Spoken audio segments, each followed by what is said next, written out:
pledge allegiance to the flag of the United States of America and to the republic for which it stands, one nation, under God, indivisible, with liberty and justice for all.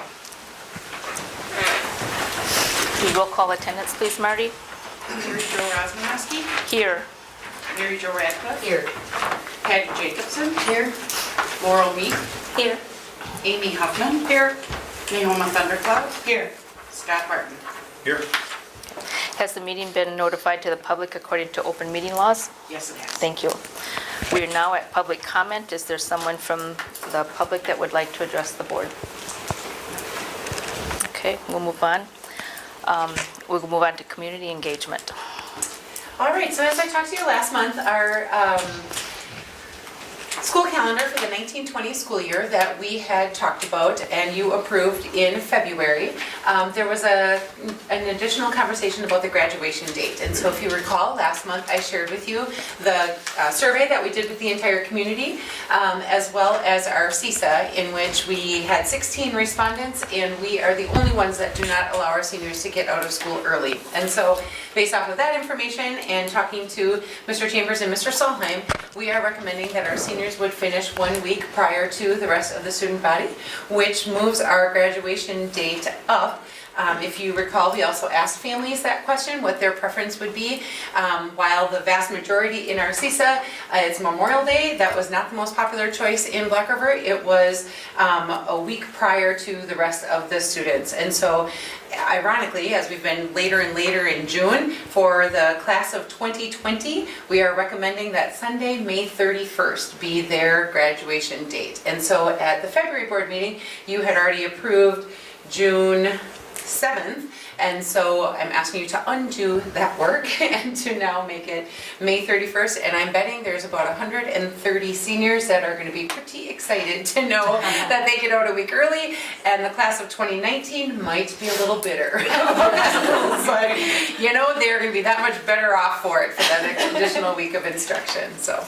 A conversation has come up at our house. Has it? Wow. It has. I have 2 recent grads as well. I may have also heard about it. So I make a motion to rescind our June 7th date and move it to May 31st for next year. Now don't get all crazy with March, but May. I'll second that. Thank you. Okay, a motion has been made and seconded. Is there any more discussion or questions, concerns? Okay, all in favor say aye. Aye. Opposed? Okay, motion carried. As a side effect of that, I just want to let everyone know, so that was done using all of the research that I just talked about between our CISA and surveying all of our parents. I even included our youngest elementary parents, but that will also free up all of the gymnasium spaces and the field house, the high school, all the parking lot areas, all that stuff. There is a large basketball tournament that's always looking for that weekend. And I completely understand, some of you may say, basketball, what is the big deal? That means every hotel filled in Black River Falls. That means all of our downtown restaurants getting people there for an entire weekend. It means an awful lot of revenue for our local businesses as well. And that is a positive side effect of this change. And so just wanted to share that as well. Okay. Move on to our people focus on purpose with the English language arts. I can click for you stuff. All right. Well, our high school English department sends their regrets that no one from the department could join, but wanted me to kind of share their update with all of you. So they just had a lot of busy schedules that they weren't able to make the meeting, so I hope that's all right. And so we'll just as we've heard about elementary English language arts and middle school English language arts, and now on to high school. So just to share with you kind of a reminder of, there's 4 credits required for graduation in the high school English department. And so there are several required courses and then several electives for them to meet that 12th grade requirement. And so here are all of the electives. And on the bottom, you can't see that last one, I apologize. There are 2 elective classes taught by English teachers that are just regular elective. They're not actually an English elective. The Stripes class, students teaching respect through improvised peer educational skits. I had to make sure I wrote that one down so I remembered it. And the video audio classes 1 and 2 are also just elective classes, not English electives. So 4 full years of English. And then as we had hung these up for elementary, and then we just showed you the slides for middle school that seemed to work well, so wanted to do that for high school as well. The teachers wanted you to see kind of some of the big ideas of their classes. So English 9 is there on the left. Oops, sorry. No, it's okay. And then what used to be known as English 10 is half composition and half communication. So the composition part is those 2 in red. You can go, Jill. Thank you. And then this is communications. And they do several different kinds of speeches. They incorporate a lot of PowerPoint because presentation is very important, no matter lots of different kinds of jobs and places in the workforce require people to do that, as well as post-secondary education experiences as well, a variety of experiences there. And perhaps you remember in the fall we talked about a mock interview situation also happening during the communications class. And so that is a semester class, so that happened in fall semester, and that will happen again now in spring semester as another component of their application in that class. And then English 11 is a year long of American literature. So you can kind of see all of that there. And so they wanted to give you some feedback on the resources. They're very thankful for the adoption that you approved for new resources the year before this one. And so they've been able to dig into those and spend time teaching with those now for a while. And so just some feedback to share. On the right side, the My Perspectives, that resource is used in English 9 and 11.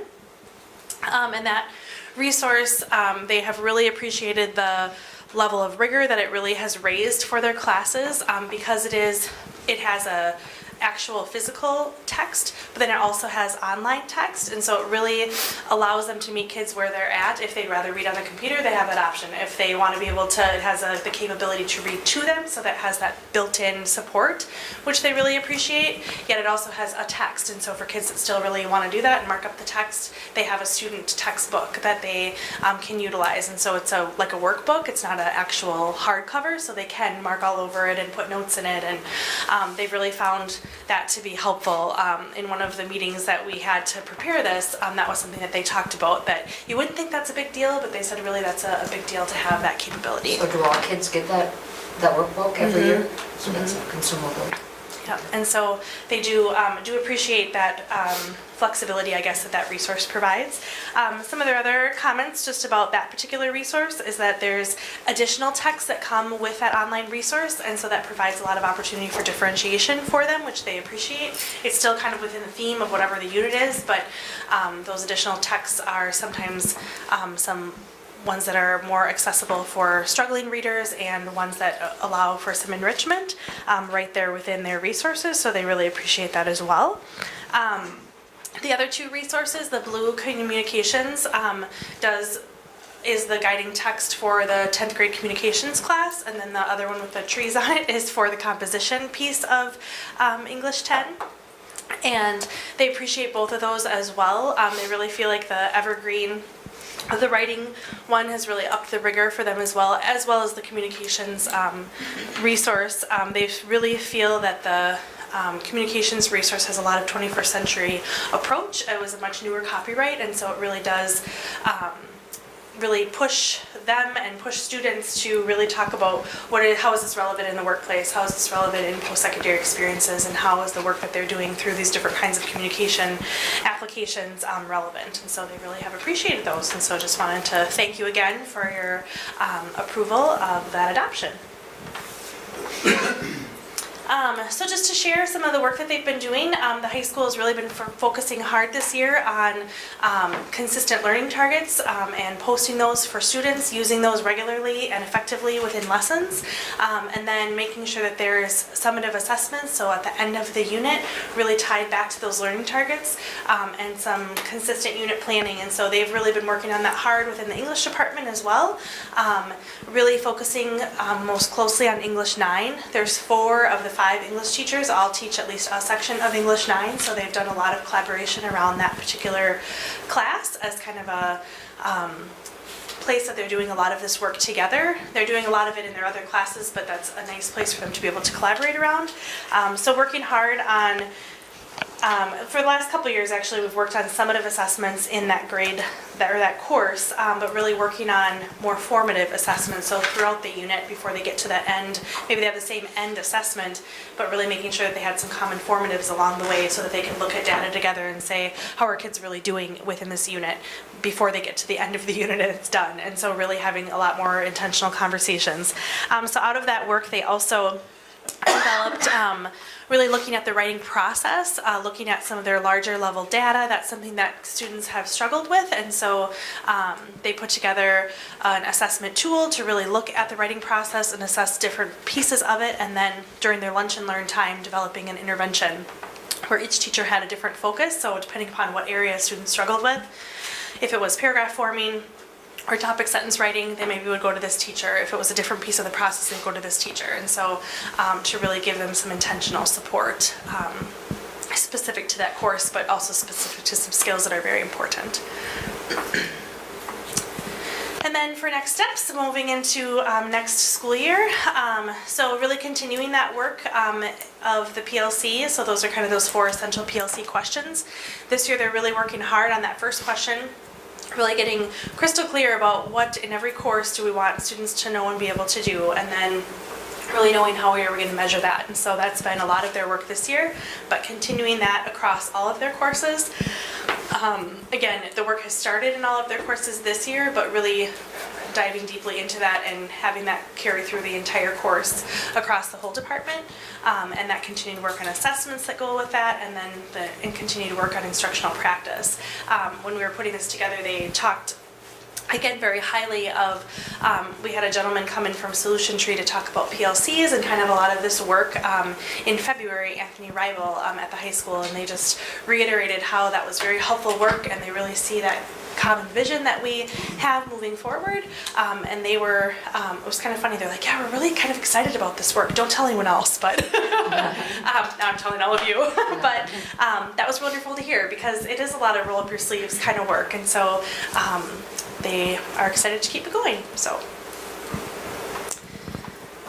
any questions? So I was just, what is FAY? I was going to ask you fame. It's actually a human being. Yeah. Fame is the sorry. lady. Instead of they're continue with fame, I'm like, it sounds like an acronym because we have so many of them, but it's really a person that works for CISA who's been coming up here and working with the teams of teachers on some of that work. So it's a person. Sorry. They have very much valued their time with her, so they said, oh, we gotta put that in there too, and so I apologize, though I should have explained that. So she'll be coming again next year? She'll be coming in June to do some work with teams. We have 3 days in June that they'll be putting in to make up for some of their snow time and that, but it will be that continued work, and then, yeah, hopefully she'll be coming back again next year as well. It totally could have been an acronym though, right? We have one for everything else. Yes, Good I'm question. sorry, Patty, I apologize. Shame on me for not thinking about that. All I can think of is the song from that old show. Yeah. Would you like this? Only from a former music teacher, but we'll see that coming up. Any other questions? I just want to clarify, formative means the assessments that you do on little units along the way, and summative is at the end, the whole thing. Correct. We always kind of say that the formatives are kind of like your health checkups along the way, and the summative is your autopsy. It's too late to do anything different about it. So formative is all the stuff that you can still impact the end result, and by summative, it's done. Yeah. Trying to check that learning along the way. Sometimes people think of the for in the beginning of the formative word for learning, like how is the learning going as you're going. Yeah, I see it too. We're all singing it. Oh, Thanks. perfect. Glad to share. Thank you very much for your time. Okay, thank you, Thanks, Stephanie. Okay, we have some employment changes. Yes, would like to share with you that we have had a couple more individuals talk to us about retiring. Tim Young, who's taught math at our high school for 33 years, is retiring at the end of this school year. I told him that I got junk mail in my box and that I was sending it back to him, but it was his letter of resignation. So Additionally, Maria McNeely, she has been an aide for 40 years. She is one of our longest time employees in the district, and she currently is working in the LMC at Red Creek. She was in the LMC at 3rd Street for many years and has been all over, so I'm sad to see her go. And then Ken Manning is the part-time counselor at Red Creek. He is resigning for next year. And then Lucas Anir, as you probably remember, speech and language pathologists are extremely difficult to come by. He was extremely heartfelt when he came to give his letter. He's a young single individual, and he says all of his life is between Madison and Milwaukee, and so he said, at some point I'd like to get married. I said, there's women here. He is moving a little bit closer to the rest of his world, but no frustrations, concerns. In fact, he said, boy, the department has come so far since I first joined you. The speech and language caseloads used to be very skewed. He said, I'm leaving an ideal job. He said, I was looking for every reason to not take that other job, and they matched everything you guys are doing. They just better be as nice, was what he said. So sad to leave him, but he's served us very well. So I would ask that you approve all of those resignations. I move to approve the resignations. I'll second. Thank you. Any questions or discussion? All in favor, say aye. Aye. Opposed? Okay. Motion carried. Board representative to CISA. Now, that's the annual meeting, and then there's a board meeting following that. But what takes place at that meeting is a summary of what CISA has done for the year, and then the plans moving forward. And then there's an election of vacant Board of Control spots. And I will be going because I'm a present member of the Board of Control, so I go and we'll have a meeting, and I'd be happy to represent you again like I have. If someone else would like to come along, we can certainly put you as a representative, but I nominate Mary Jo Rosmanowski to serve as our board representative to a CISA annual meeting. I would second that. okay. Is there any discussion or questions? Okay, all in favor say aye. Aye. Okay, thank you, I accept that. I really enjoy being on CISA, and it helps me understand the full picture of everything so much better. We have oath of office for incoming board members, and we don't have Todd Olson here, but we have Amy Hoffman and Nehoma. Are you prepared to give that oath of office to our board member who was elected? Yes. I just stand here. I just need a photo op, that's all I need. Yes. Could you freeze it for a second, or mute it, Jill? And you're coming up here. Yeah, why don't you, yeah, you don't have to have something between the two of you. Yes, there. So, All right. go for it. I, Amy Huffman, having been duly elected to the office of the Board of Education of the School District of Black River Falls, swear that I will support the Constitution of the United States, the Constitution of the State of Wisconsin, and the School Board Member Code of Ethics, and will faithfully discharge the duties of said office to the best of my ability. So help me God. Could you shake hands and maybe get a, Good job. maybe faces this way, maybe? I don't know. Perfect, thank you. So you just sign this one. Okay. Okay, let me sign your paper. Make it official. Should I want the Code of Ethics? Yeah. All right, thank you. And congratulations. And I'd like to recognize Scott. Thank you, Scott, for serving. You've been a great member of the board. What I value about your contributions absolutely has been great hearing your perspective, especially about school safety, and the board is great to work together with everybody's perspectives. Thank you for serving. Thank you. Thank you, Jess. And we have a gift for you, but It's not here yet. can't see it up engraved yet, so you'll have to come back and visit us one more time. Yes. Okay? Okay, thank you. Okay. Every year at this time, we, as a board, review our board code of ethics, and it's up there, and you got it also in your packet, and we have it present here. Axel Dressler presented this to the board when he left, that we have it here. Is there any of these that you want to bring out to talk about? Point of reviewing the manual is just to help ground you again, that this is what we signed up to do, this is the important work in front of us, and this is how we agreed to work together as adults And serving our community. Yeah, and come down to number 11, Jill. Remember always that our first and greatest concern must be the educational welfare of the students attending the public schools. That encompasses everything we do. Okay, no action is needed, but I thank you for taking a second look at that. Student success, we don't have our student senate people here yet. Sure. Student success committee report, do we have that? Yes. Okay. So we met and got a lot of information from staff. We got updates on coaching and consulting in each building, and the math grant across the buildings. Also the graduation survey results, which were very nice. Tons and tons and tons of enrichment opportunities for students across the buildings. And then staff give us an update on the search for universal screener. And then also the review that's in progress for K2 phonics and then also high school math. And then we had a little reminder again, we had talked about it last board meeting about Christy. Our, Mr. Rouch. oh, Rouch, yes, yep, and her, that she received, so I'm not sure if there's anything else. You got it all wrong. Okay. Any questions for the student success committee? Okay, thank you. You received your packet of monthly expenditures in your packet, so is there anything you want brought out for questions or discussion? And did you appreciate the new format? I couldn't see part of it. It was really Really small. Because it's so little, I you have thought- to enlarge, yeah, Oh, too small? Some of it, I couldn't see it. even with I was hoping bifocal. for With fewer bifocal. pages. I was like, I thought this was condensed. It's still 65 pages. Well, are you looking at the one with the check summaries, or do you? Maybe that's what it was. Yeah, There's because still they don't get a lot of some- pages for check summaries, sorry. Yeah.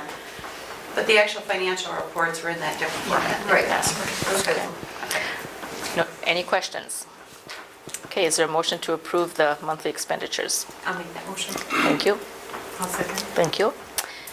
Any more discussion? Okay, all in favor, say aye. Aye. Opposed? Okay, motion carried. Financial audit, RFPs. Would you mind speaking to this one? Sure. So recently, we had received our engagement letter from our auditors, like we normally do every spring. And I kind of got a little sticker shock value, going, $17,000. And honestly, it was time to go out for bid and see what the other CPA firms would offer us.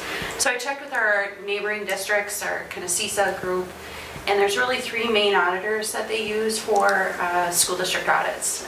And these audit firms usually do municipalities, townships, any other kind of public entities. So we sent Johnson Block, Hawkins Ash, and Tosterd and Temp all RFPs, and they were due back August 5th, and unfortunately, we only received 2 back.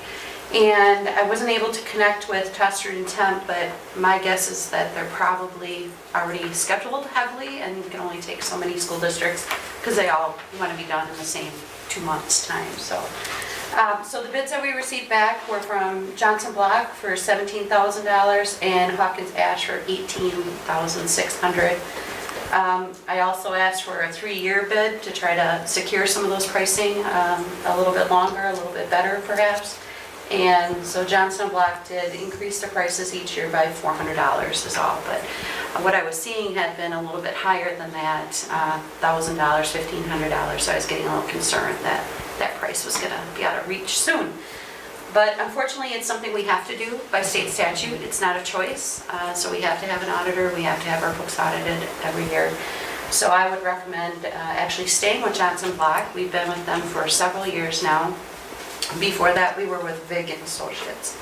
So we have no service problems at all. It just was time to do a little dipstick check on the pricing that we were getting, so. Is it typical that they put their bid according to how large our budgets are in our school districts? Do I they think that's a little percentage bit- or something right. like I that? think that's a little bit of it, is how large of a district we are, because when I was comparing, lacrosse's bid is much, they Yeah. pay a lot more than we do. Toma is actually a little bit less than we are, but they're with the other company that didn't bid, unfortunately, so I think it is based on the size of your district a little bit. Jill, are there only certain firms that can do this kind of work? I was looking to ones that have done school districts, and so I went with those in the area. I contacted everybody that does the 10 districts that neighbor us, so. I was joking, saying that maybe we should write a letter of recommendation, what a strong business manager we have, and maybe they would reduce our audit costs because we keep things They don't in have a lot of order, work, and yeah. That really wasn't a thing, wasn't a thing. I was wondering, the RDF? RFP.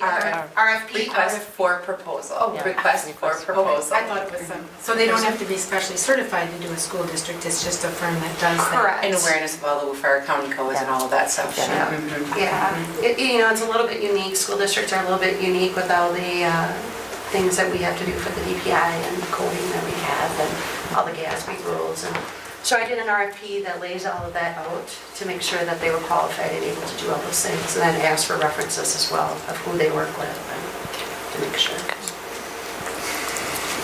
Any more questions? Is there a motion to approve Johnson Block as recommended? I'll make that motion. Thank you. Thank you. Any more discussion? All in favor, say aye. Aye. Aye. Opposed? Okay, motion carried. Phase one of the So, budget. Before you put that up there, Jill, I want to talk just a little bit about, so last week was the state superintendent conference, and so we got to hear from legislators currently working on the budget, as well as John Forster, who's the lobbyist for the School Administrators Alliance, just to try to get some update, like when are we going to know something, and what might we possibly know, and all of those things. And so obviously it is the best kept secret. Both sides have said they really want something approved by June 30th, or they want something at least submitted by June 30th. There is a lot of conversation about the dramatic increases that were in Governor Evers' budget that is not going to see the light of day simply because of the large deficit that it creates on the other end, and that the deficit, of course, as we all know in our personal finance, magnifies as you go years out, years out, years out.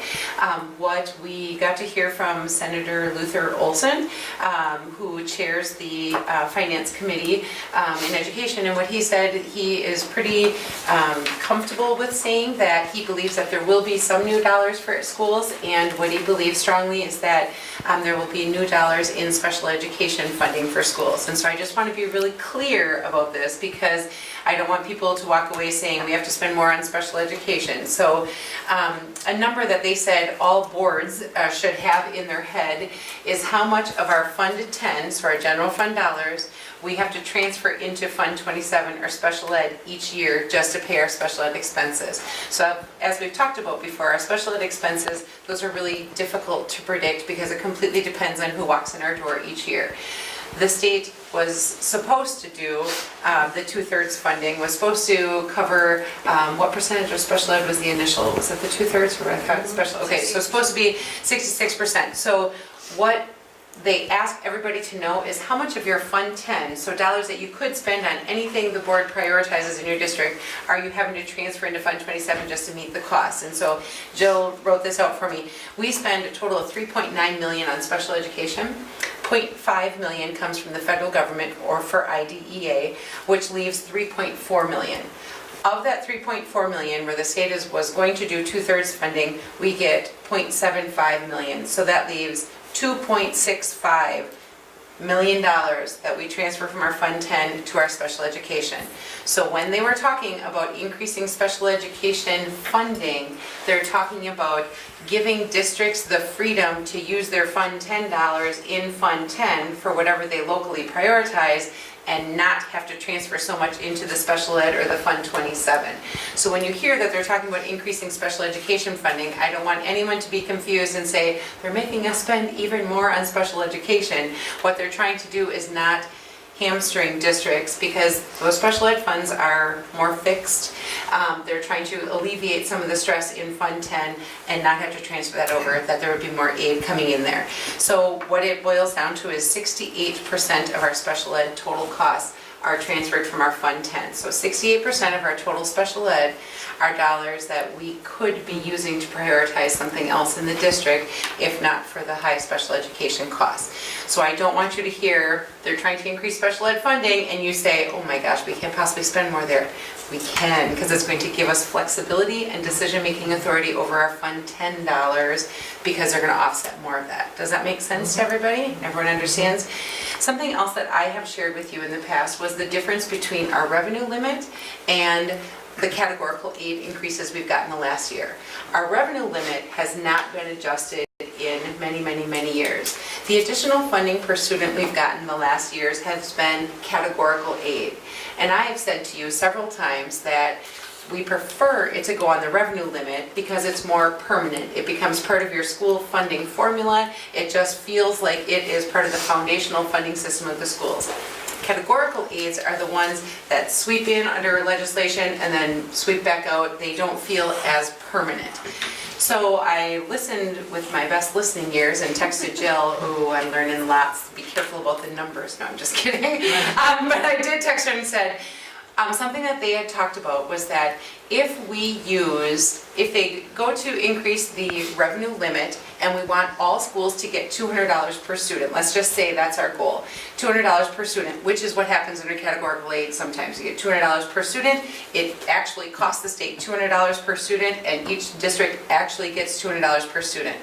If it goes in the revenue limit, because the revenue limit is part of that complicated formula that sometimes it is you have a declining enrollment exemption or there's a safe harbor exemption because of something else, it costs $260 worth of taxpayer dollars in order for every kid to get the $200 equivalent. So their point was it costs us more to give $200 per student in the revenue limit using the old formula than it does using categorical aid. And I said, okay, I will stop saying that I want it over here and we want it here. There's a lot, that funding formula is extremely complicated, and their whole point in the conversation, it was from Baird, the financial advisors that we use, their whole point was trying to address the $200 per pupil with a broken formula is a Band-Aid that's going to cost you more than $200 per student. If you're really just trying to get $200 for every student, then just do that for categorical aid.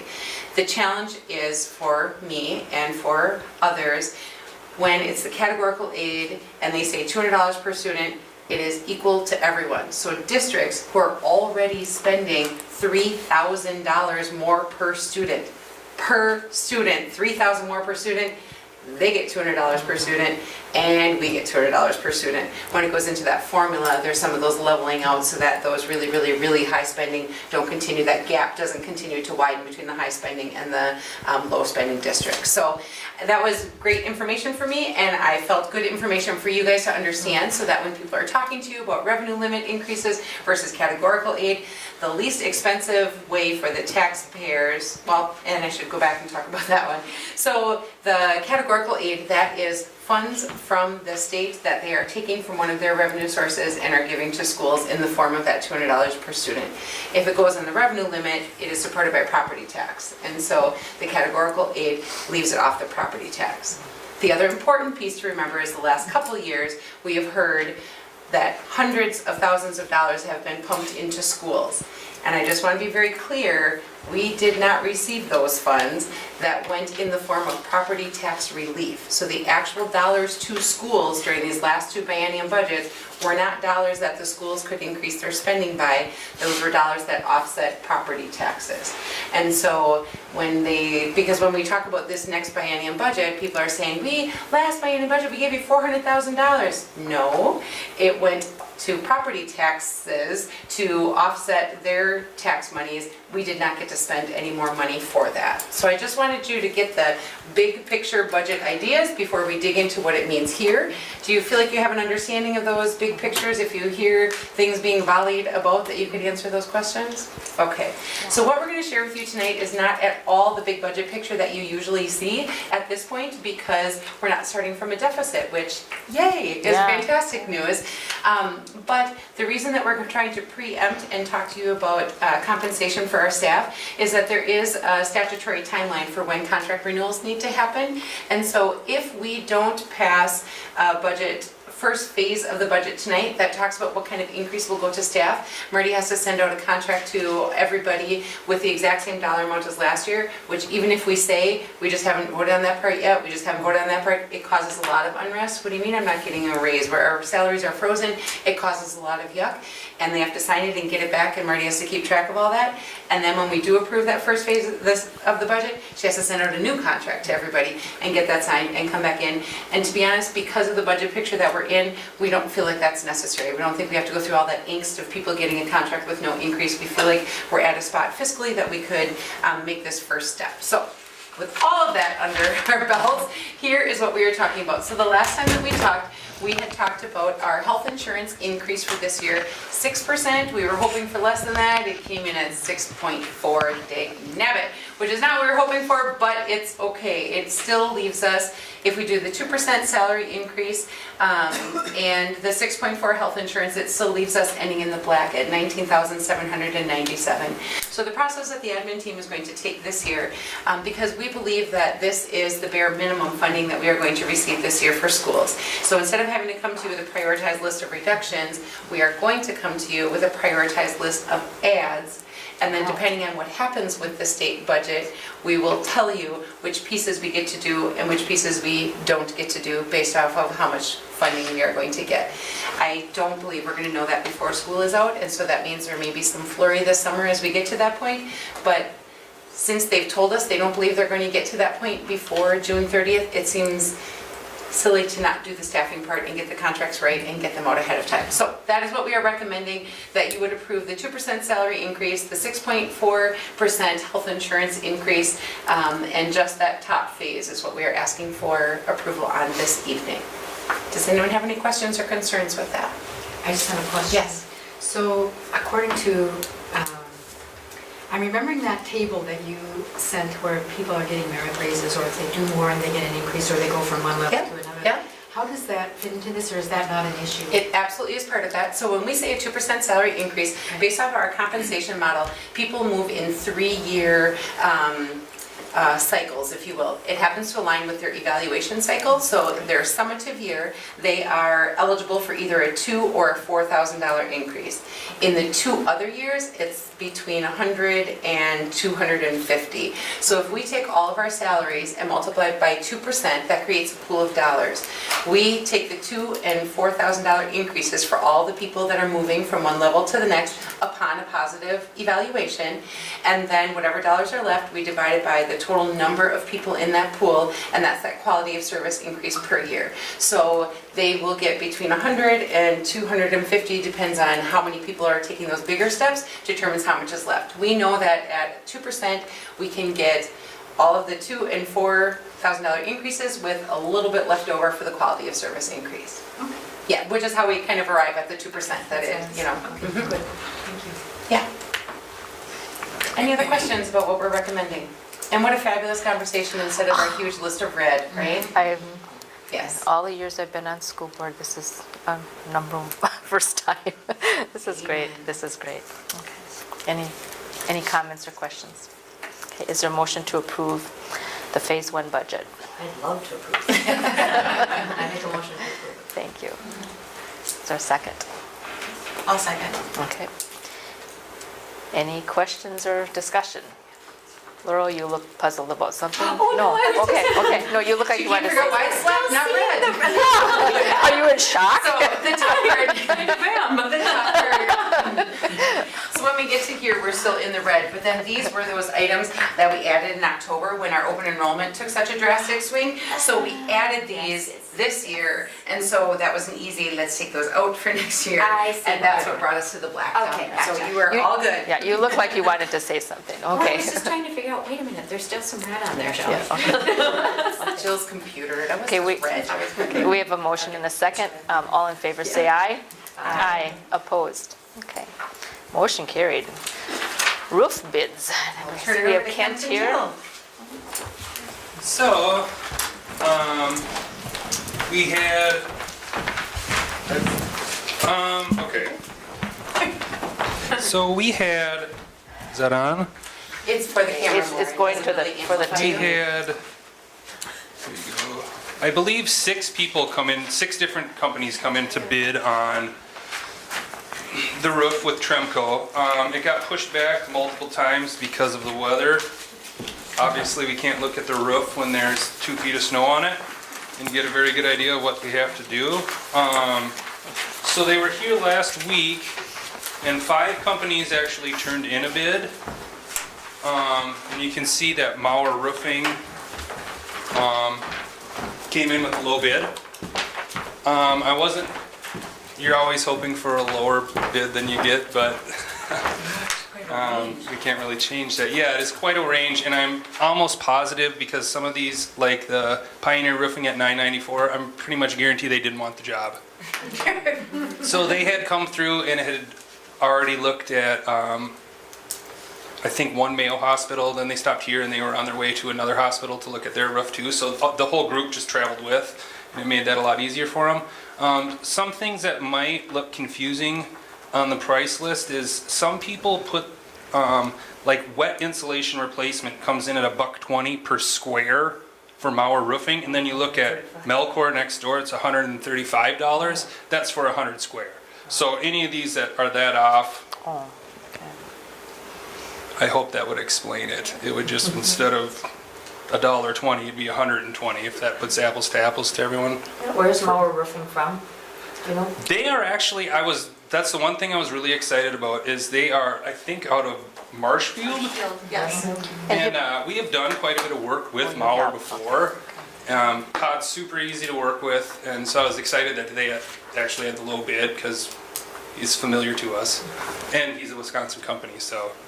I think they plan on starting the day after graduation, and Mauer put in that they have a 40-day expected time period to finish the roof. So, and we put in as a stipulation, any day they go after August 15th, I believe they pay $1,000 a day back to us.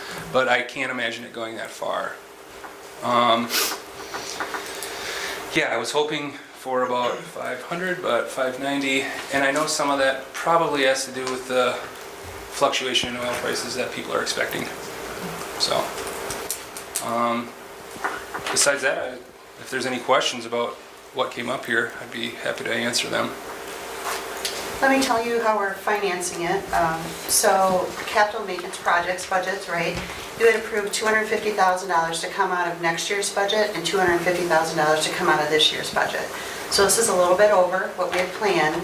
What we're going to do is kick out a couple projects from next year's budget and defer them 1 year. Like we had planned to put money together for the chiller replacement at 4th Street, $50,000 from 1 year, $50,000 from the next. We're just gonna defer that one more time and see how we can do with that. But, so we'll just kick a couple projects down the road till the next summer and to be able to do this much of the roof all at one time. Kent, do you want to talk about fluid applied and what kind of roof this is? This is a little bit different than what we've done in the past. Yeah, so the fluid applied membrane, I don't know if I mentioned it last time, but they will take off all the rock that's on the roof right now, so we're gonna have a huge pile of rock if anyone's interested. They strip down the roof, they're going to replace any insulation that needs replacing, but hopefully we will save the foam insulation that's there. If there's some wet spots, we might have to replace certain areas, but we're gonna get down to that foam. Then they add 1 layer of foam insulation on top, and then they would put down kind of like 3-foot wide roll roofing across, and that's adhered to the foam insulation, and then after that, they come back with what's called a fluid applied. And they actually, it's like painting on the roofing, and I think one of the best parts about this is it can go right up the wall, like when the roof comes to the wall, they spray right up to it so you don't have a termination bar.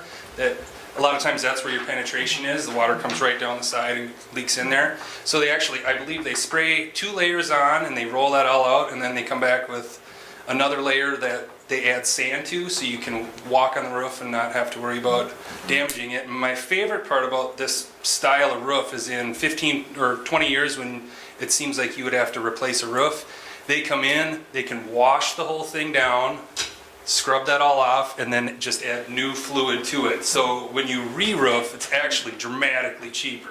The initial project here is quite expensive, but when it comes time to re-roof, you're gonna save a lot of money. If there's any questions about that. Okay, then we need, is there a motion to approve the bids for the high school roof replacement, or roof repair? Or new roofing, I guess it's called. I don't- I make a motion to Okay, approve thanks. all roofing. Okay, I'll second. thank you. Any more questions? Okay, all in favor, say aye. Aye. Opposed? Okay, motion carried for Mauer Roofing. Thank you, guys. Thank you. Thank you for all the Yep. research. Policy Committee Board Report, we have some first readings to go through. Shelley did some work and we have a few to review. So, All right.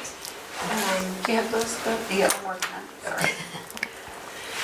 So the first one is a records retention policy, and so it is all in red because this is a new policy.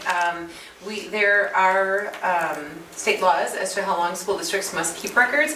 We did not have a board policy that talked about what we were going to do to be in compliance, and so we really are just saying that we have adopted the Wisconsin Records Retention Schedule for school districts, and that is a document from the Department of Public Instruction. Marty is the keeper of records, but this policy will help to guide that work, so not much controversial there. Okay.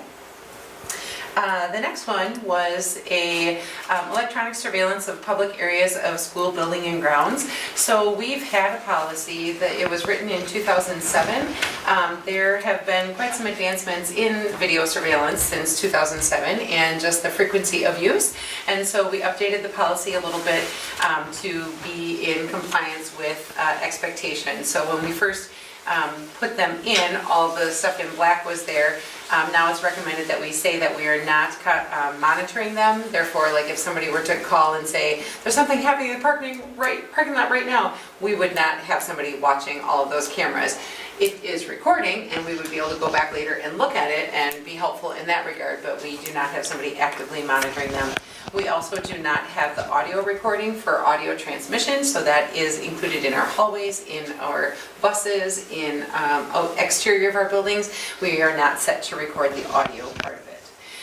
Then it gets into the idea that the video recordings are not available for viewing by the average person. And so I will tell you that that is frequently one of the largest frustrations of parents when there's been an incident including their child, because they know that the incident was caught on camera and they don't understand why we can't just show them the videotape so that they can see exactly what happened.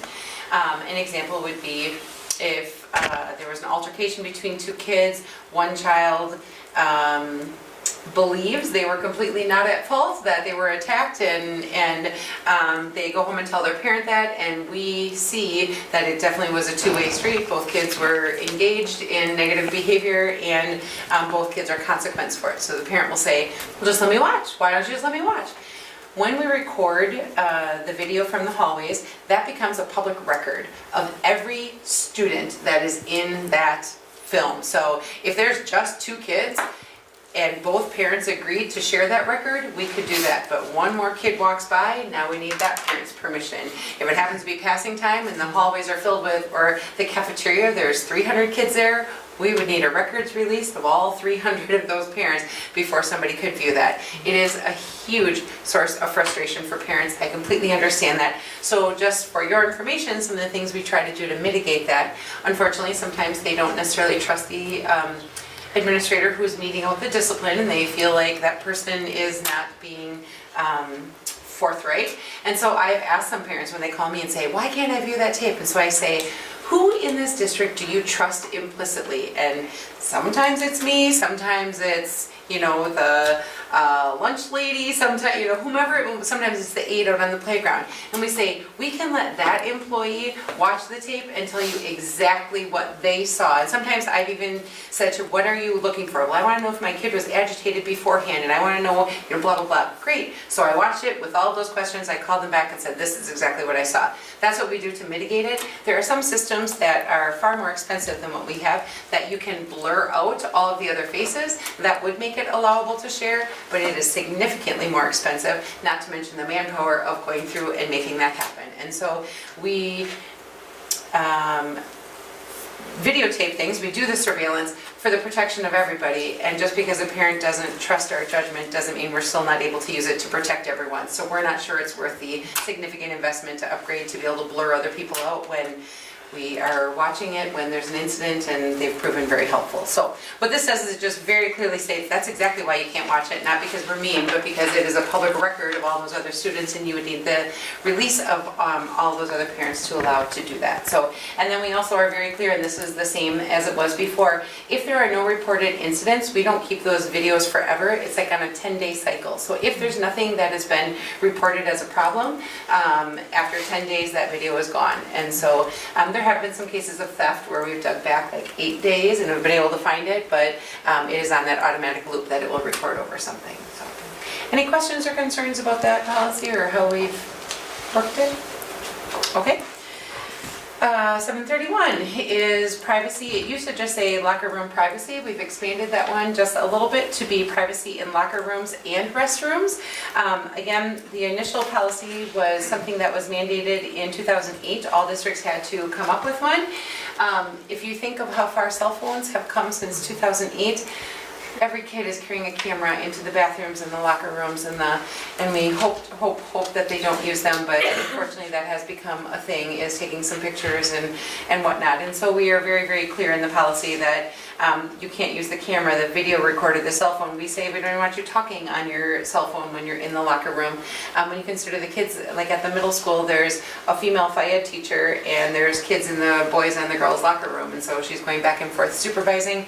There have also been some disciplinary cases where a student has walked into the bathroom and just to be offensive will like hand over the stall and take a photo of other kids. And so we didn't have policy that specifically called out the restrooms and all of that stuff included, so we tried to be a little more comprehensive with the policy and just talk about that's absolutely unacceptable. And I was doing some research on it, we also learned from the police that, or our attorney, we should never, because sometimes if an administrator is investigating that and we say we need that picture and it's on a student's cell phone, so sometimes we've said, send that picture to me so I have it. And she said, absolutely not, because it could be viewed as child pornography now on our phone, that we needed it for the purpose of investigation. So we learned an awful lot as we were researching this one, but it's unfortunate we have to have those conversations, but unfortunately we do sometimes. So. And these would be noted as a major infraction of rules. Yeah.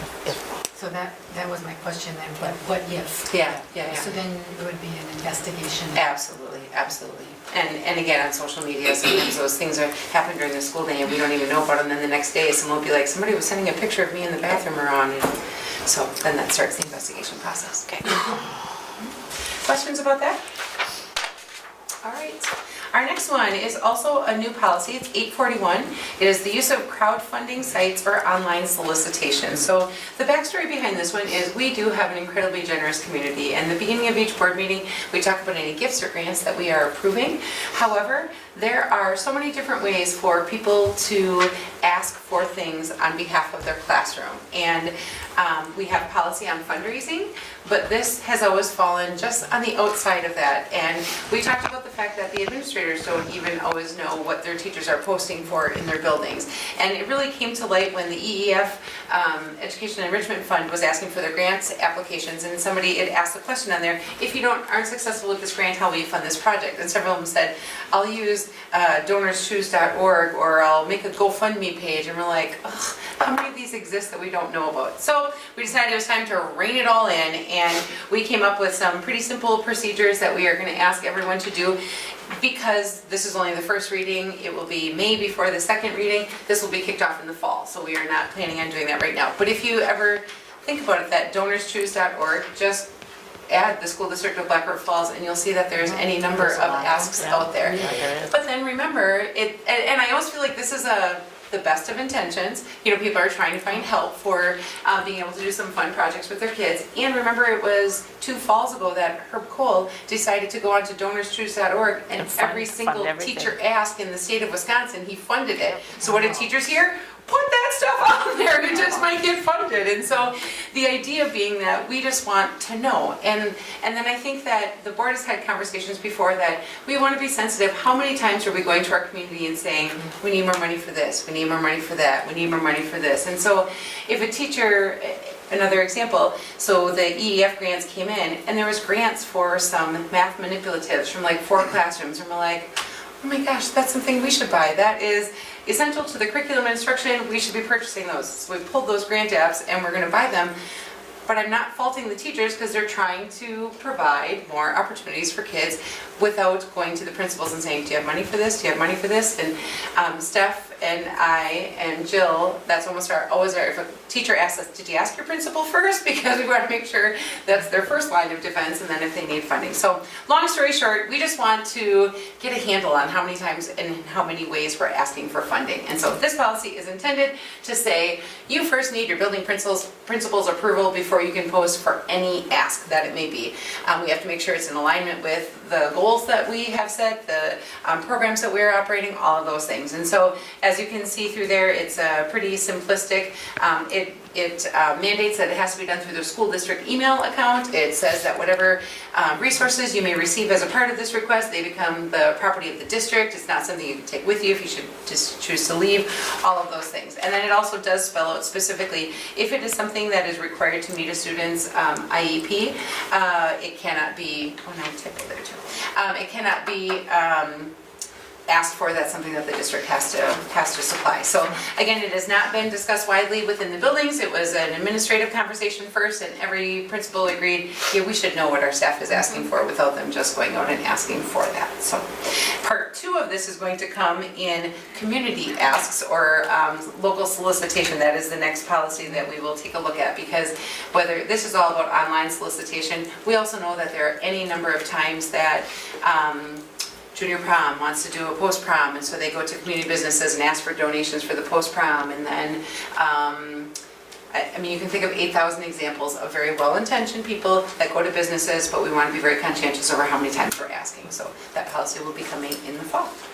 That's good. Good. Questions about that? All right. And then last, student interviews. This is also a source of frustration for some parents.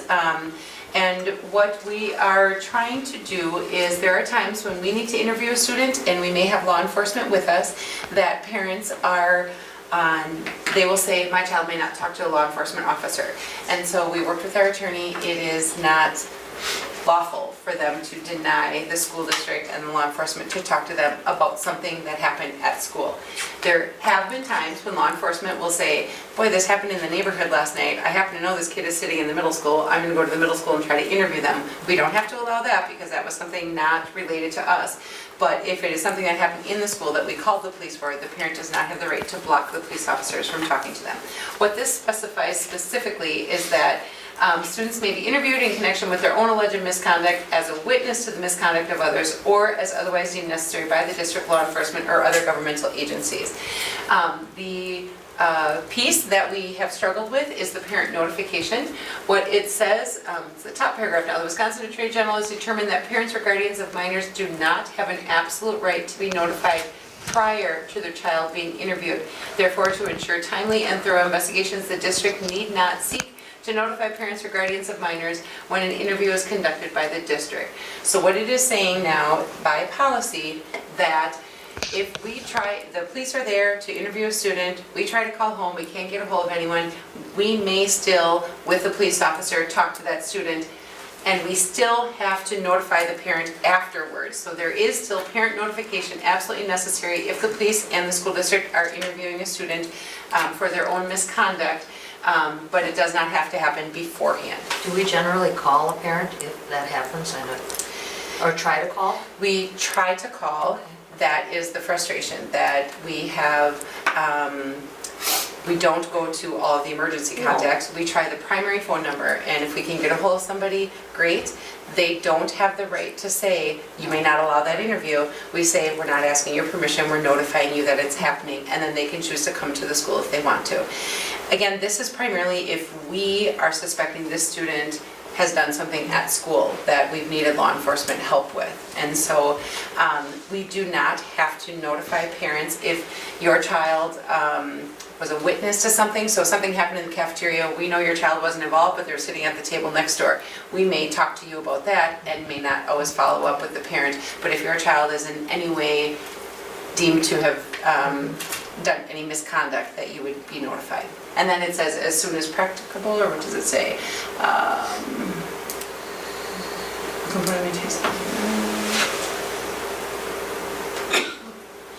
The next paragraph, the school administrator designee will, to the extent permitted by law, attempt to contact a parent or guardian of the student being interviewed. If the situation requires prompt action, is determined to be of a serious nature, or if an attempt at notification has been unsuccessful, the district authorizes these interviews to proceed prior to notification. Contact with the parent may then occur after the interview has been completed. Any attempt to contact will be by telephone at the primary contact numbers on file in the district. Because unfortunately that's also been a, well, you know that on Wednesdays they stay at grandma's house and you only called home. When we're in the middle of a situation that requires police to call, we don't have the time for all of that. And so, again, that is only when we are suspecting that student of the wrongdoing. Questions, comments, or concerns with that? Well, you have these in your packet and a chance to review them before the next meeting and forward any questions on to Dr. Severson if you do have any of those that you want to discuss. Otherwise, we'll pull them out again next month for approval. Okay, moving on to meeting minutes. In your packet, we need approval on the meeting minutes that were presented. Does anyone have any questions or changes recommended? Okay, is there a motion to approve? I'll make that motion. Thank you. Second? Thank you. All in favor, say aye. Aye. Opposed? Okay, motion carried. Dr. Severson's report. All right. Briefly, at the conference last week, I did a presentation with two other colleagues from North Fond du Lac and Spring Valley on staff retention. That was very, very well received, and there's been a lot of follow-up from other districts wanting to know about some of our Orange Frog stuff, but also the Our People Committee and the work that that committee has done. And so they've actually invited us to present at another conference in June because they were really pleased with the work. So that was kind of fun. Wanted to share with you that we had 3 students that competed at state for forensics, which was super exciting. That is always near and dear to my heart. I was a 4-year forensics kid, and while there's not a huge group here, the group that does get involved is always really successful. So we had 2 students with perfect scores throughout the whole season, and so that was very exciting. I wanted to remind everyone about the meeting of the electorate that is scheduled for next Thursday, April 25th at 4:30. We are very, very, very tight on a quorum. So if you told Marty via phone that you were available, please, please, please make sure that is the case, or we are without a quorum because we are that tight on that. So I just wanted to remind you of that. And then I would pass it off to the buildings. What you got?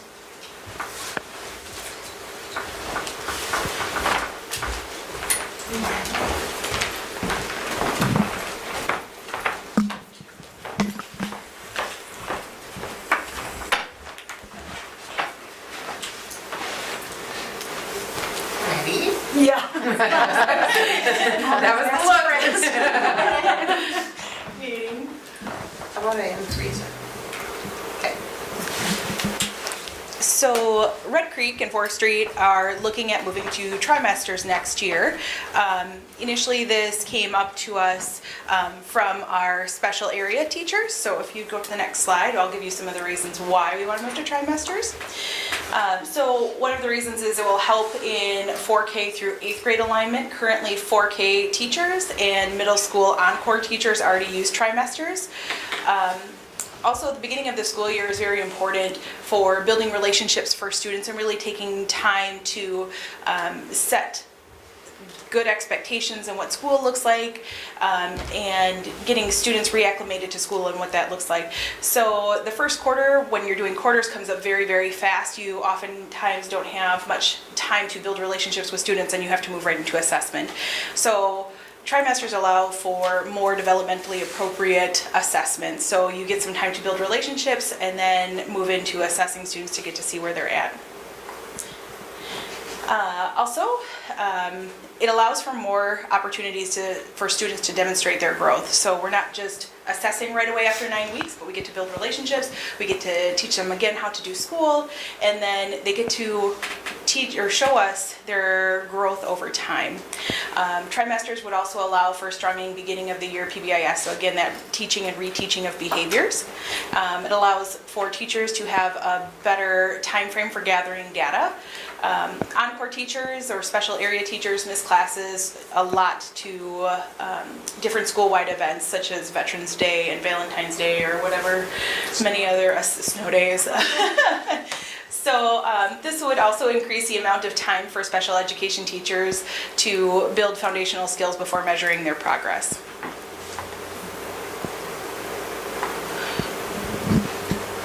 Want me to talk about this one? Sure. So this is some research that Jen Dahl, our art teacher, collected from elementary teachers in the state. And so, well, this slide and the next slide. This slide is about our students here at Black River Falls. Over the course of the year, the lighter blue is the number of times that she meets with her students. So day one students is a little less than 30. In quarter one, is where we really want you to put your focus, that in one quarter, day 5 and day 6, they meet about 5 or 7 times, I don't remember what the exact number is, between 5 and 7 times in that first quarter, and then she has to develop assessment and scores based off of those. So. And tell them how many students she has in that quarter. 800, right? She's got all of them. Yeah, all of them. She has all K through 8, so she has 800 students that in those first 9 weeks, she's trying to give some meaningful feedback to families on. So this is where she pulled other teachers from Wisconsin, all elementary art teachers. About half of the teachers responded that they only assess at semesters. A little less than half, trimesters, and a very small portion do quarters. And with that, I'll also add that our 4K is also already working on a trimester system, and also the Encore at the middle school has switched to that trimester system. So as Melanie said, it just seems to fit our needs and our students' needs better. Some of the obstacles, so we both surveyed our staff, give us all the positives and negatives, help us make a smart choice about this. So one of the biggest pieces, of course, would be the communication with our parents. So we are going to make plans with our PLC teams to talk to them about the why. And also how and when they can expect to hear from the school regarding their child's academic progress. And we'll probably do some front-loading information on that, but everybody's busy, you read it, yeah. And then that first trimester, comes to an end, and wait a minute, 9 weeks, where's the report card, and I forgot. And so we'll have to do some ongoing PD for our parents as well to help them through that process, and also give them options. It's a little longer gap, so we also want to talk about maybe there's a little blip in the middle that's more the socio-emotional checklist for students, or so we just want to make sure that parents feel like they're getting the information they want as often as they would like. Our staff concern, so At the end of every quarter, our staff has a 2-hour report card time. That's our 3-hour early releases. We do a PLC meeting or talk about our continuous improvement plan teams, and then the other 2 hours are report card time. That's not going to line up for our staff anymore, but we do want to give them that time.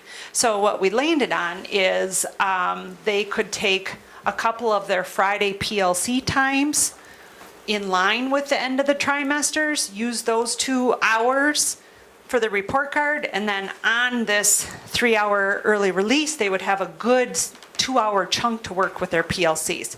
So they're just kind of swapping out that time. Sometimes they said, oh, that'd be great, because 1 hour with their PLC, sometimes they just get going on something big and then the hour's done. So, so we'll make sure that that is in line with the rest of the buildings and the teachers that get that 2 hours. And then, of course, our parent-teacher conferences will align with those trimesters. They're really close at Red Creek, and we'll just shift them a little bit so that, sometimes we talk about doing it right, 2 weeks before the trimester ends so that we have time to fix something. And then sometimes it's nice to talk to them after they get that trimester report card. Sometimes we've done, one of them has landed one way in the year and one the other, just to hit both of those options. So, and then wow, it seems like our PLCs are just on a snowball, no pun intended, roll forward. But our elementaries, K-5, have been working really hard on looking at all the ELA standards and the math standards. And of course, they all teach all of them, but they're really talking about our guarantees, which are those power standards. What are the big ones that kindergarten is going to guarantee that they have for first grade? So we talked about that, and in our history, we've talked about essential skills and what does a first grader need before second grade? But now we're basing that more on the standards themselves and looking at the actual standards, unpacking them. That work has led to, oh my goodness, but our report cards don't look like that. They don't speak the same language. And so we already were talking about revamping our report card so it reflects more so those power standards. What are the big things in that grade that they want them to know? And that led to, well, if we assess standards, we don't do that with letter grades. If my child is a B math student, what does that mean? What skills, what targets have they mastered? What targets are they still working on? And what targets have they not quite met? A B doesn't tell us that. So 4th and 5th grade really feel passionately that the kids are still learning so much. They're being introduced to so much content that it doesn't really feel fair to throw a letter grade on that. So this has all come down in the last week or two, but they really feel like when they revamp that report card, they would like to base it more on a 4-3-2-1 scale. And we're doing more research on the fly right now, and I would certainly like to show you some of the examples. But some of it is, and they line it with riding a bicycle. So 4 would be you're jumping off ramps with your bicycle.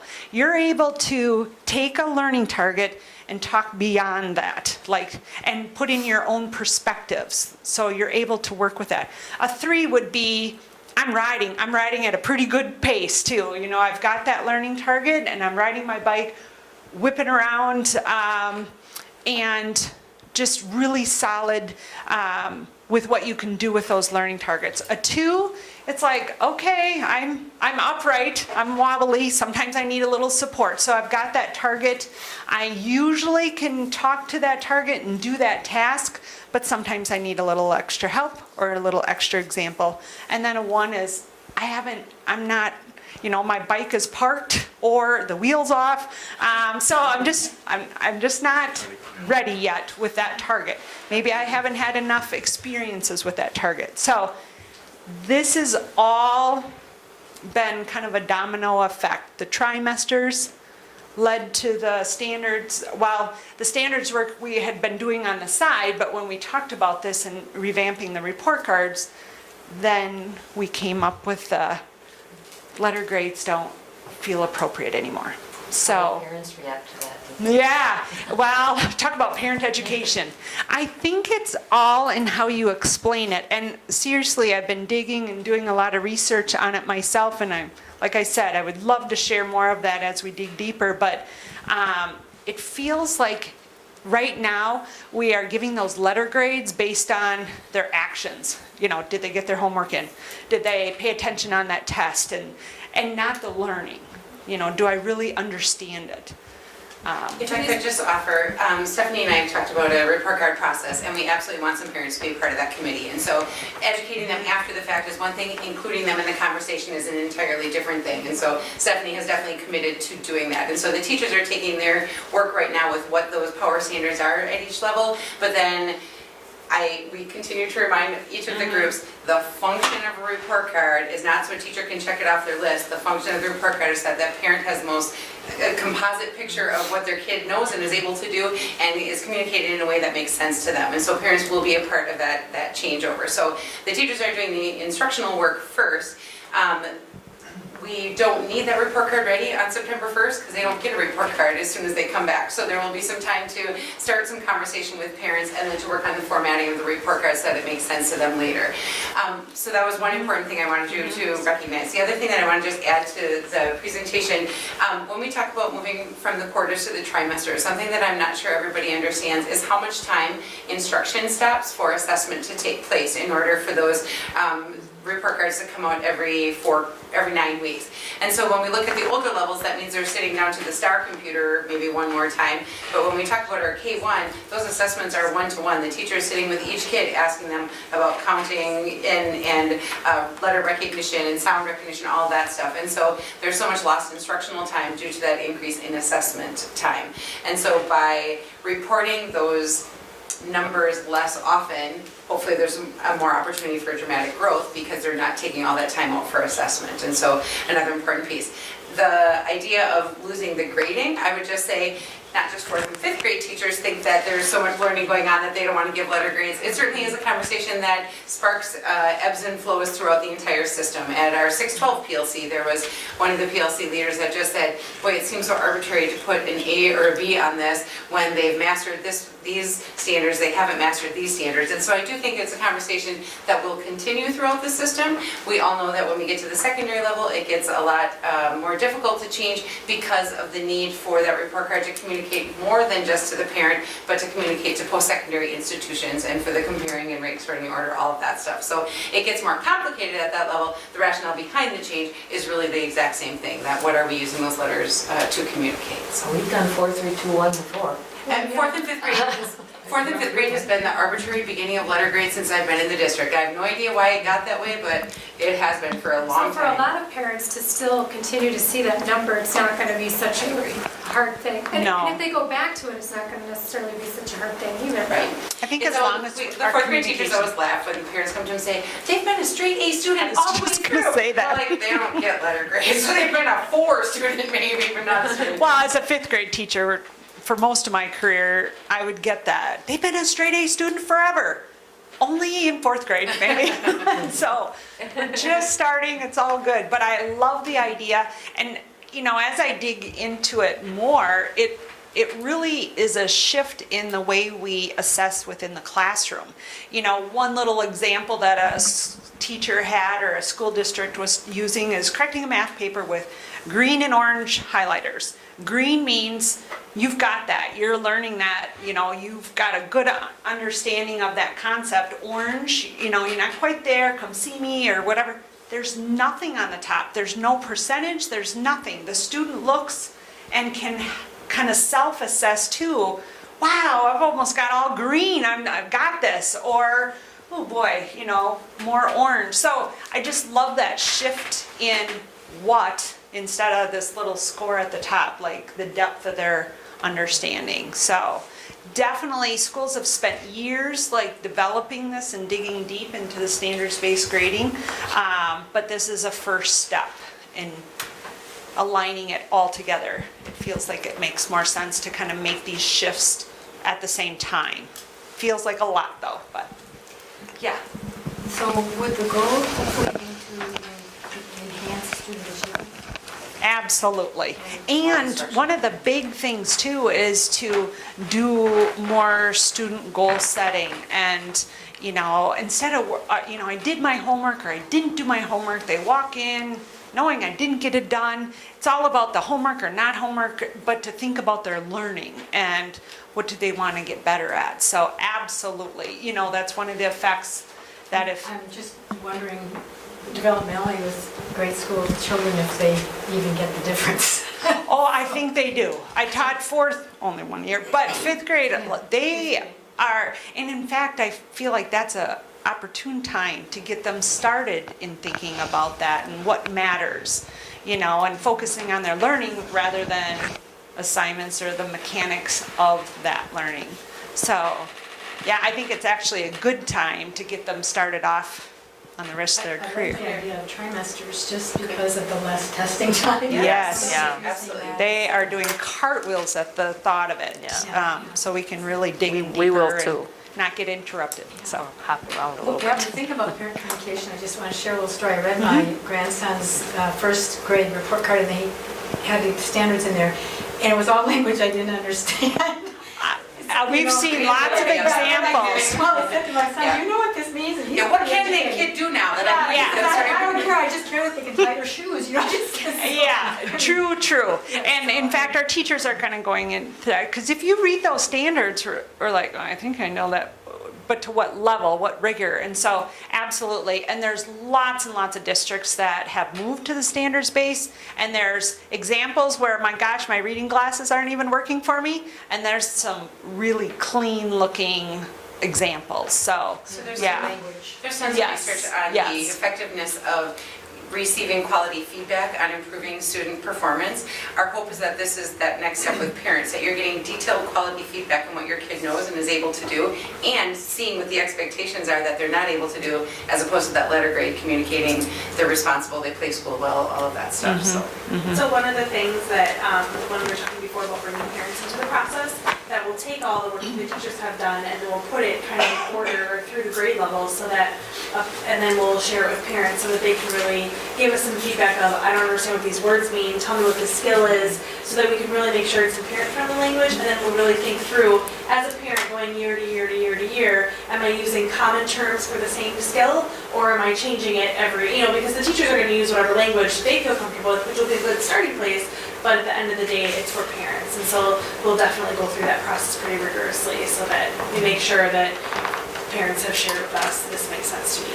So grade levels go through it vertically. Right. Stephanie and the parents will make sure it goes horizontally throughout the system as well. So I have a quick question, and I'm not trying to get off into the weeds here, but, and maybe you can just answer this yes or no. So we've been talking about scheduling with the specials. Can you put those on a trimester system? Like For sure. Yeah, So you can just- they're the ones that are driving this force. So that she only has to evaluate them once every 3 times. Yeah. Because, I mean, as a former music teacher, you would get, and now at least it's on the computer, but you get a stack of duplicate report cards like this, you know, 600 of them to go through every 9 weeks, so they will get them quarterly as well. Or a trimester-wise. Who's vibrating all over, so to speak. Yeah, because one of the points in there, like, you know, if we have an assembly, okay, I was max supposed to see those kids like music, phy-ed, well, art is the big one because it's once in a 6-day. So that's the least frequent, 5-6 times in a quarter, but then you take out one for an assembly and then one other weird, now 4 times I saw your little face and I'm supposed to change the grade, like you just, you know, knock this out of the park. Well, it's just not enough information, so, yeah. But keep the questions coming because we just want to make sure everybody's all on the same page through this process, and so we appreciate that. Thank you, sorry. Thank you. Thank you. Pass it on.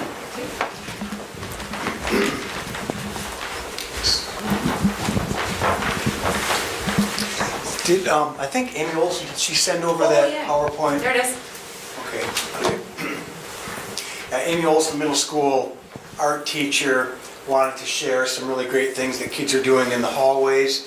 And for those who have been through the building, you might have seen some of the really nice quotations that are in the building. Some of the vinyl on the letters have been coming off, so her students have been fixing those up and making those look better and not so grungy, you know, and pieces of that fall off. And also we switched the photos.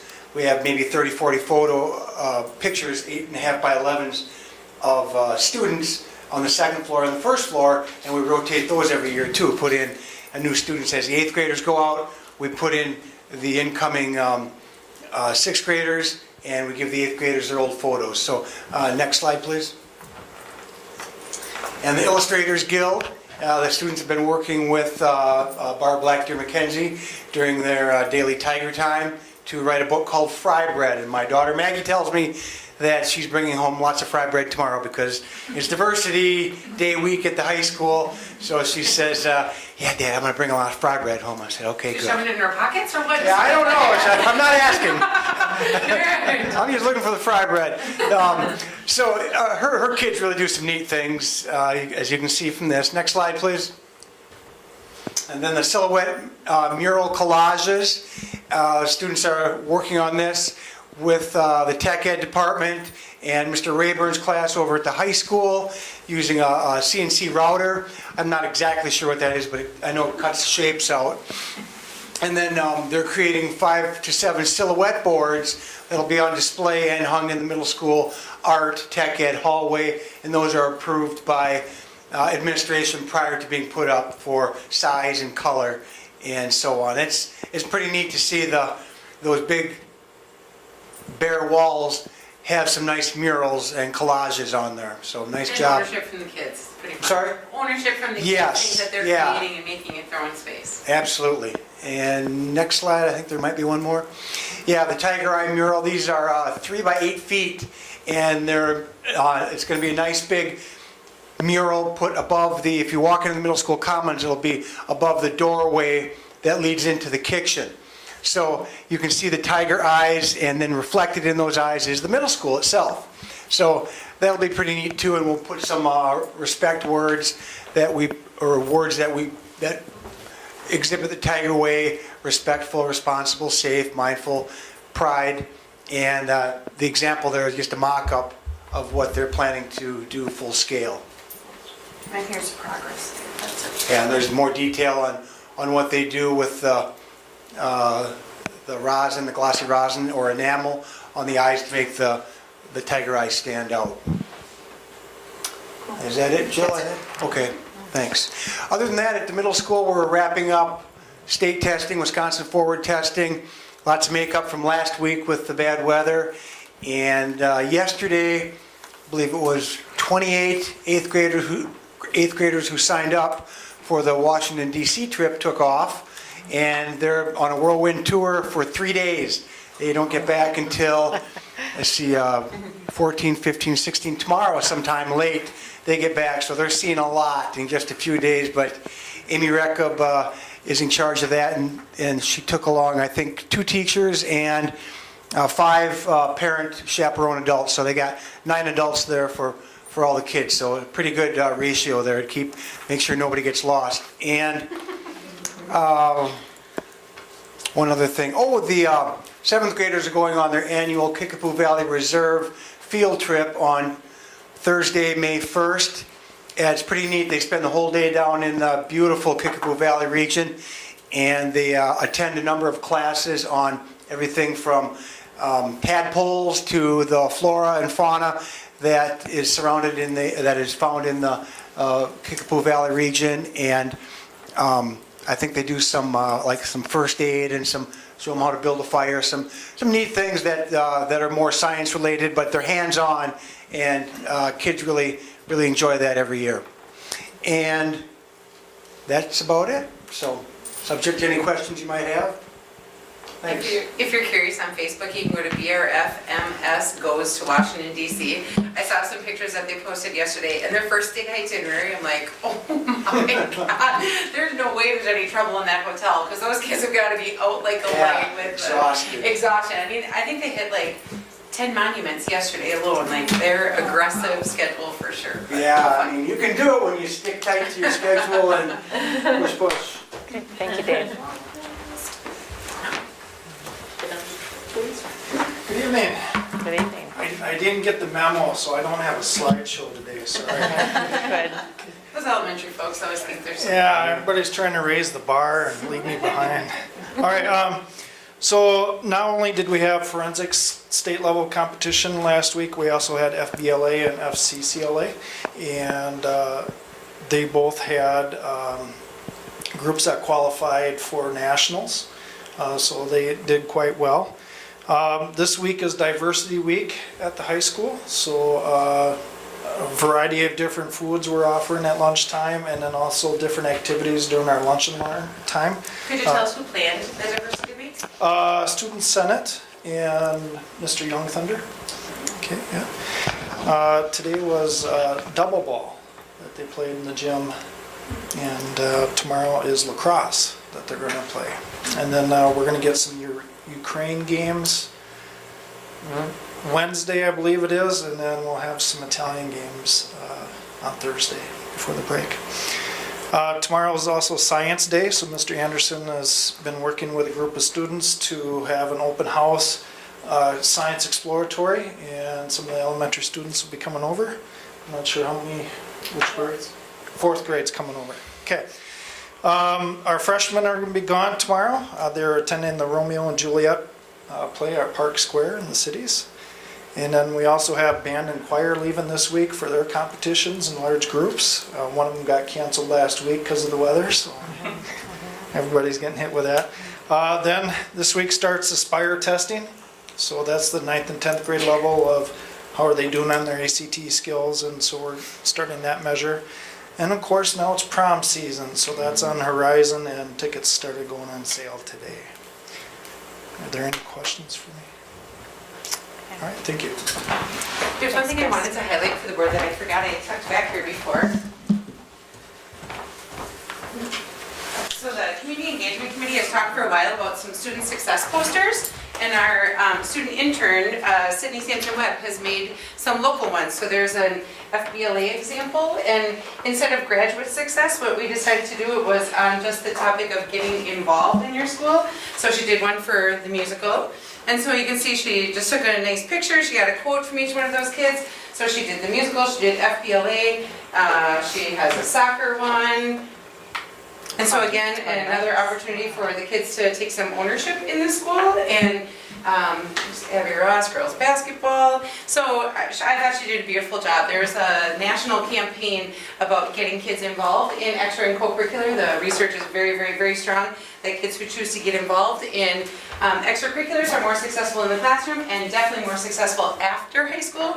And so these are our way of encouraging kids to get involved in so many of the other things that we offer. So I did 2 copies of each of them, and we're going to ask the middle school and high school to kind of rotate them out through the year so that we can highlight some of our kids that are getting involved at some pretty cool things. So Sydney Sampson-Webb, our social media intern, high school senior, made those, and then we printed them at the print shop, and I just thought they turned out pretty nice. So, yeah. Okay, Tammy? All right. This last month, and I'm going to ask Dr. Stevens to help me with this, our students have been doing a lot as far as we talk a lot about giving back to the community and how important giving back to the community is. And so this last month has been spent on a lot of community service. And so Dr. Severson had gotten some requests for some things that needed to be done in the community. We had a lady that needed a lot of stuff moved from one floor to another floor. Her original request was a couple heavy boxes. It turned into a lot more than a couple heavy boxes. A lot. But A lot. And then there was an apartment building that requested, they were redoing their whole entire activity center, and so they asked us to do all the painting for the activity center. So here's just 2 pictures of the Nexus group that did some painting over there, and the boys did a great job, and it was really pretty cool to see them give back to the community. And so some really positive things that are happening, and they're continuing to go out. The moving of the few things turned out to be about a 5-time moving. So I put something in the last Tiger Tribune that said, how can we serve our community? And so I said, call me, email me, whatever. And so I got probably 8 requests for things. There was one that wanted us to install a dishwasher, and I just said, I don't think we can do that. We have the expertise for that. I can't do that. And so we didn't send them on that project, but the Nexus crowd has been fantastic about grabbing some of those, and what a great way to build relationships with some of our neighbors that need that help. So they are continuing to do that because the projects have kind of expanded, and as we started one, other people have heard about it. So we are out and doing community service, and that's been a big part of what they've been doing the last month. So thank you. Good training opportunities for them, and putting down work experience too. Excellent work experience. Yes, thank you. Thank you. Okay. Move on to WASB. We want to talk about the regional meeting? 'Cause Sure. it's our turn. I was surprised. Oh, no, we're up. That's right. So in the fall, we're in Region 6, and so we are hosting the WASB Region 6 regional meeting, and it's a big deal. Like, if you recall, some of the board members who have come to those, it's a very fancy meal. There's always some kind of student entertainment. There's a presentation of sorts. There's often tours, and so I didn't realize that we were next, and so WASB called and said, can I have the address? I'm like, where are we meeting? So I was unsure whether we wanted the high school or whether we wanted Red Creek, or I was unsure which building the board wanted to highlight with that activity. Those of you who've been to those meetings kind of remember how that goes. Do you have any? I know initially when our name was put in, it was kind of to highlight our changes to the high school or to showcase Red Creek. So I assume it's one of those two. I was unsure what people's wishes were. Is there one that's more comfortable than the other? We're going to have to bring in banquet chairs regardless. Adult chairs is a issue. With backs on. Because I decided some without. Yes, I know. In Toma, we were on little ones. Amy voiced that she would recommend Red Creek before the high school, but what are your thoughts? I kind of like the high school because we have the greenhouse, which is kind of unique in the area. I don't know. It would probably be easier for food service to do something at the high school. I don't know. Makes zero difference because Zero that's a difference? delivery kitchen Okay. as well. So. Okay. WASB wants to know though. So. I don't think we'll go wrong either way. But if you're going to take people on a tour, I don't know. There are interesting things to highlight at the high school, whereas Red Creek is a school. You know, there's not special things happening around it outside of typical classroom type stuff. The Fab Lab is kind of High school. I don't care though. It's your pleasure. Well, it sounds like the high school seems to be. It's like you gotta think about that for a Yeah. minute. Mhm. Okay. When I think of where we've been, it's mostly been grade schools. So, is that right? Well, this past year we were in the LMC. That was a small, awkward one. And then we were in that utility room the year before. So the bar hasn't been super hot lately, but we were at Baroka. They had that. Oh my gosh, they had. Yeah, they were amazing, and so.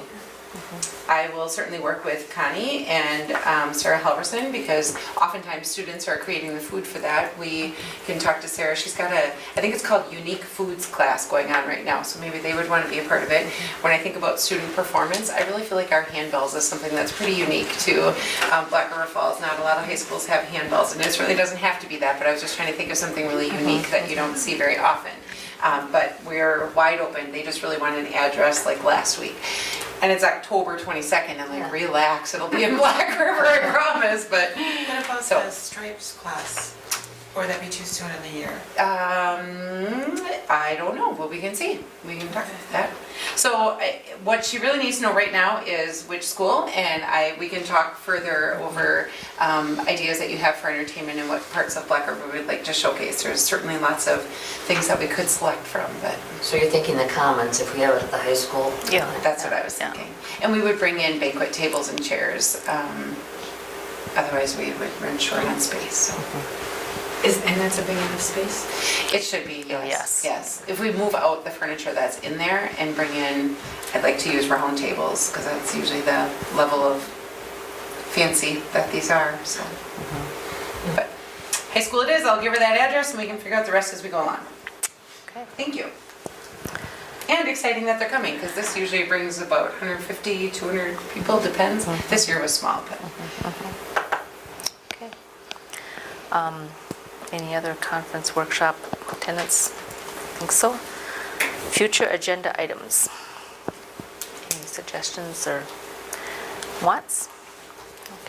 I just want to reiterate what Nehoma had brought up before about talking about middle school and some of the stuff that was going on there or not going on there. When we had our forum for the candidates, a couple of people spoke to me afterwards. Was it you, Rachel, that was there? Or Yeah, I was present. No, for that. Marion. Yeah, that one. Well, okay. Anyway, really concerned about achievement gap at the middle school. Okay. I'm sorry, I was not able to be at that forum, so I'm a little bit lost, but I can. This was after the question and answer thing was over, and they just were kind of, I must have spoken with them for 10 or 15 minutes about it, so. Could you give me some details afterwards, maybe, so that I can, thank you. Okay. Scott, would you like to make a motion to adjourn? I'll make the motion. Okay. Okay. Is there a second? A second. Okay. All in favor, say aye. Aye. Aye. Opposed. Okay, we are adjourned. Thank you.